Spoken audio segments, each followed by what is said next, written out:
thought the worst part of my summer vacation would be the loneliness. I was wrong. On the fourth night, a photograph was pushed under my hotel room door. It was a picture of me sleeping. Not blurry, not distant.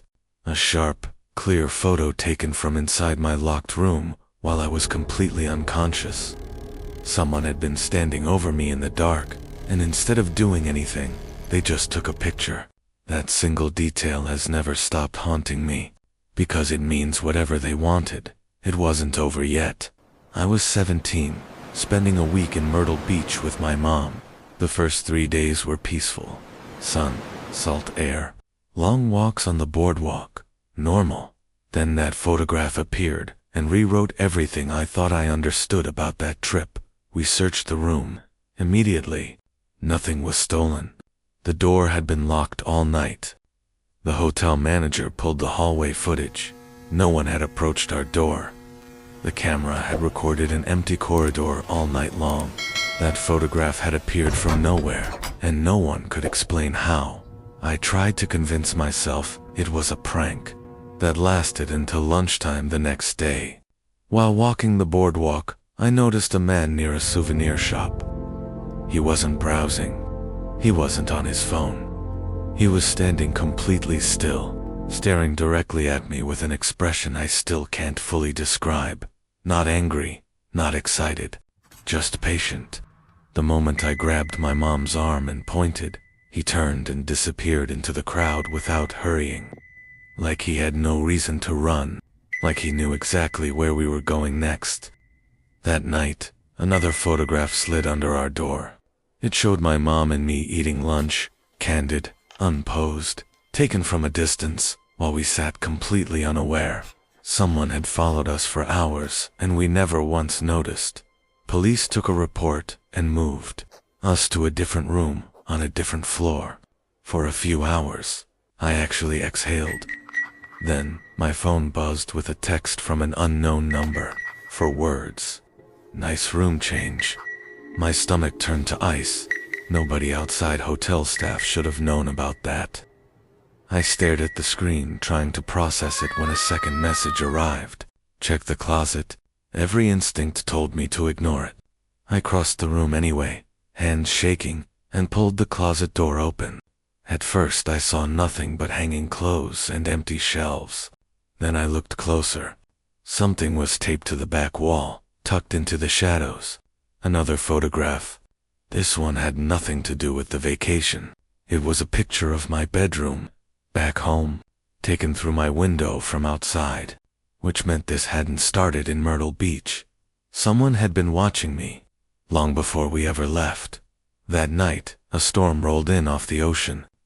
Rain hammered the windows, and thunder shook the building in waves. Around 1 in the morning, I jerked awake to a sound that didn't belong. Knock, knock, knock, not at the door, at the window. We were on the 3rd floor. I lay frozen in the dark, telling myself it was the storm, a branch, anything rational. Then it came again, deliberate, evenly spaced. I crossed the room and pulled the curtain aside. A man was clinging to the outside of the window in the pouring rain, smiling. Water streamed down his face, and he didn't blink once. He held my gaze with that same patient expression from the boardwalk, then slowly raised one hand and pressed the photograph flat against the glass. Lightning strobed across the sky. The photo showed me standing at that exact window, taken minutes earlier, before I had even pulled the curtain. He had been out there watching me in the dark, before I even knew to look. I screamed. My mom called the police. By the time they arrived, the man was gone.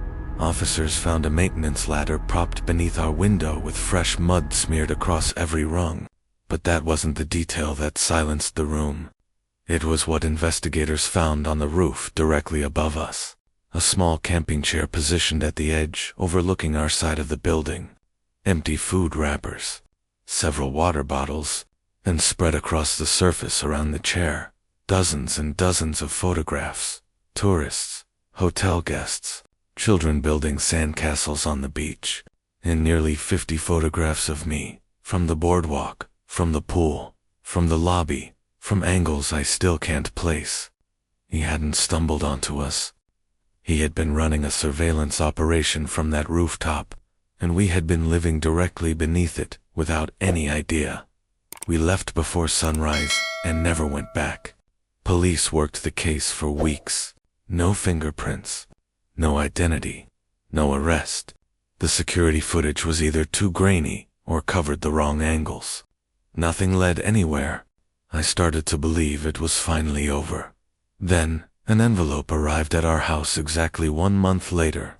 Inside was a single photograph taken from across our street, showing me standing in my bedroom window at home.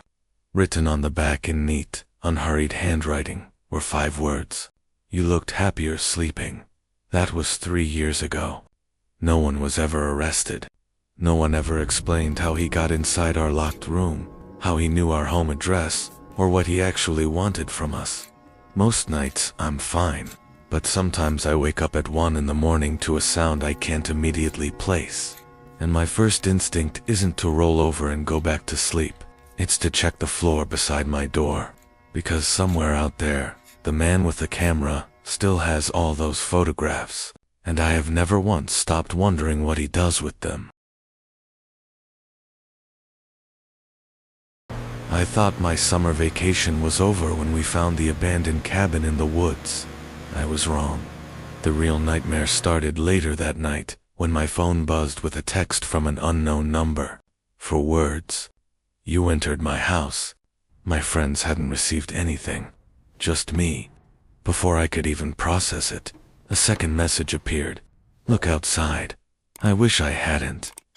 Rain was hammering the lake, and at first I saw only darkness. Then lightning split the sky.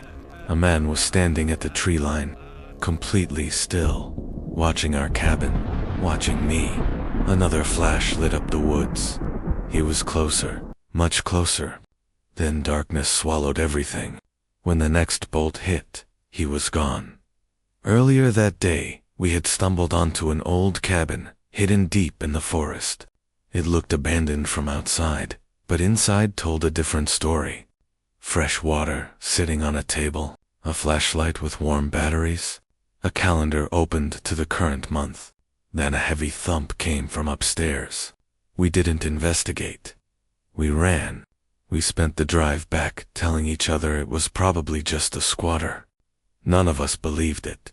After the texts, sleep was off the table. We locked every door, every window, and sat waiting. Then the footsteps started, slow and deliberate, circling the cabin. They would stop outside a window for a long moment, then move on. Sometimes, they crossed the porch. Every time we looked, nobody was there. The storm got worse, wind tearing through the trees, branches dragging against the walls. Then, just before sunrise, 3 heavy knocks hit the front door. The cabin went completely silent. Nobody moved. Nobody breathed. Then came the sound I still can't shake. A quiet laugh from just outside the door. Not frantic, not loud, just calm and unhurried, like someone who knew exactly how this ended. A few seconds later, the footsteps faded into the dark. Police arrived after sunrise. They searched the abandoned cabin and called us over an hour later. The upstairs room stopped me cold. Hundreds of photographs covered every wall. Tourists, hikers, families, campers, people from around the lake. Some photos years old, others clearly recent. Then I saw our faces. Dozens of photos of us, unloading the car, sitting at the campfire, walking the lake trail, sleeping inside our cabin with someone standing at the window in the dark. He hadn't started watching us that morning. He had been on us from the moment we arrived. Then an officer pulled one final photograph from beneath the pile. My legs went weak. It was a picture of me inside my bedroom at home, taken weeks before the vacation ever started. Nobody could explain it. Police searched the woods for days. No fingerprints, no DNA, no footage, nothing. The man had simply vanished. That was 4 years ago. I don't camp anymore. I don't rent cabins. I don't go near forests. But the thing that scares me most isn't the footsteps, or the photographs, or the man at the tree line. It's what the lead detective told me months later. The photo of my bedroom was the oldest picture in that room, which means he didn't find me on that vacation. He chose me long before it began.